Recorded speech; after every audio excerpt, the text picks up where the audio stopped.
So if I was gonna contest or maybe chase DX, I wonder. I mean, like, how would I do it? Well, I don't know. I've never really been the one to do that. I can't imagine it being too difficult as long as you have a superior antenna or at least a good enough one. Um, I mean, because I think that the big thing is you need to be able to hear really good. But what I've kind of found is like it seems like I mean I've had a lot of radios. I've gotten whatever I could afford on a really good deal, but I've had a lot of decent radios, and they haven't all been broken. They haven't all needed to be fixed. Some of them have, but like I generally find that um, you really aren't going to pick up a radio and go, man, this thing sucks. This thing can't hear, unless there's something wrong with it. Um, there really hasn't been any radios since the 70s that were really that bad that I know of.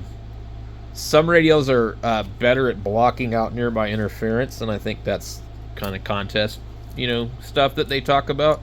Because the contest guys are always all on top of each other, and they don't really care. They're not really 3 kilohertz apart, and 3 kilohertz is not enough. I mean nowadays, and with all these new super wide radios and stuff, and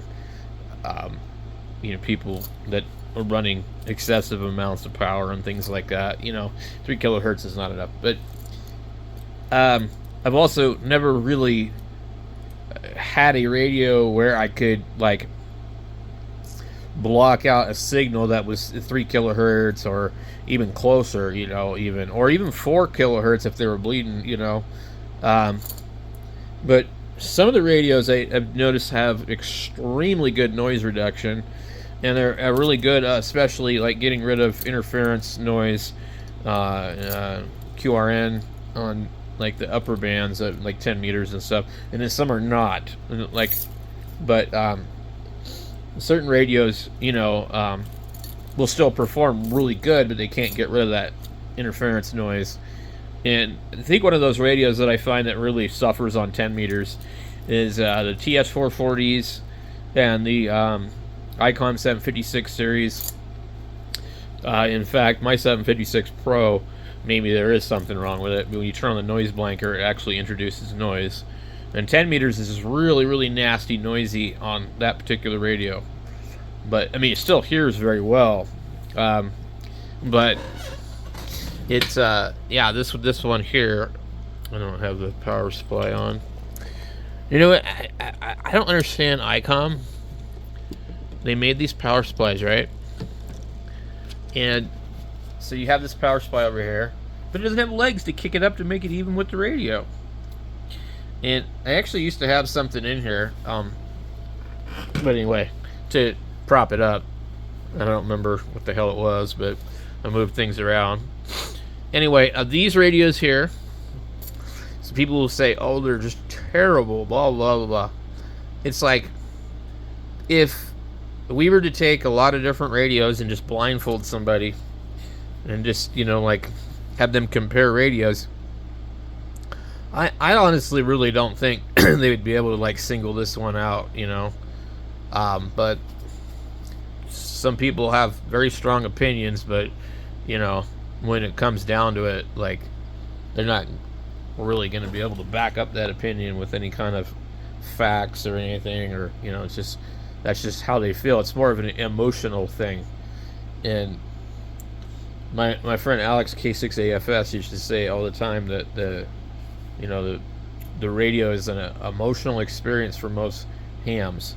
Like, they have this emotional connection with the radio. That's why they enjoy doing it. So they think this is the best radio ever, but that's just their emotional opinion. It's not based on facts or anything. They just feel like, it's like somebody putting fuel injector cleaner in their car, and they say, well, I think I feel a difference, but I mean, I don't really have any proof. Just stuff like that. There's no seat of your pants, race car feel. Wow, this radio. Now, some radios sound better, but then I think what you find is when you plug them all into the same external speaker, they all sound the same for the most part. So, I mean, it's really, there's some radios out there that have some problems, and there's some radios that should probably be avoided. I mean, it's like everything in life, But honestly, I think, if you're going to contest or you're going to, chase DX, I think you could pretty much use any radio, from the 70s on up. I mean, like, I think it's more about operator skills than anything. So, I don't know. What do you guys think? Leave a comment down below and tell me what you think. I'm not a contester, but, I mean, I know some of you guys are, so maybe you have better information on that. And I know a lot of people like to discuss these things, so I do know that the newer radios are higher up on the Sherwood list, are supposedly preferred by contesters, and I've still not been able to get rid of, like, if I'm on here and there's these guys that are on 3853 and there's these guys on 3855, I can't get rid of the guys on 55 no matter what radio I use, even if they're a really weak signal. So, I don't know.